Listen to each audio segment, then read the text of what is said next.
হাশেম নামের এক রিকশাওয়ালা ছিল। খুব সোজা সাপটা মানুষ, সারা দিন রাত খেতে খেত। একদিন রাত প্রায় 11:30টার দিকে হাশেম স্টেশন থেকে ফিরছিল। হঠাৎ রাস্তার ধারে এক নারী সাদা শাড়ি পরে দাঁড়িয়ে হাত তুলল। এই সময়ে যাত্রী পাওয়া দুষ্কর, তবুও হাশেম রিকশা থামাল। মেয়েটি আস্তে করে উঠে বসল রিকশায়। তার গলার স্বর ছিল ঠান্ডা।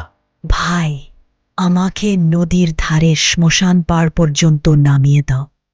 শ্মশান পাড় শুনে হাশেমের গা কেমন শিউরে উঠল, তবুও টাকার লোভে সে রাজি হয়ে গেল। রিকশা চলতে লাগলো আধারের ভেতর। চারদিকে পাখির ডাক থেমে গেছে, শুধু ঝিমঝিম পোকার আওয়াজ। কিছুটা পথ যাওয়ার পর হাশেম টের পেল রিকশা খুব হালকা হয়ে গেছে। সে পিছনে তাকিয়ে দেখে রিকশায় কেউ নেই। এটা যেন হাওয়ায় মিলিয়ে গেছে। ভয়ে তার হাত পা ঠান্ডা হয়ে গেল। কিন্তু আসল ভয়টা তখনও বাকি ছিল, কারণ রিকশার সিটে তখনও ভিজে রক্তের দাগ, যেন কেউ একেবারে রক্তমাখা শরীর নিয়ে বসেছিল। হাশেম আর কখন রাতে রিকশা চালাতে বের হয়নি।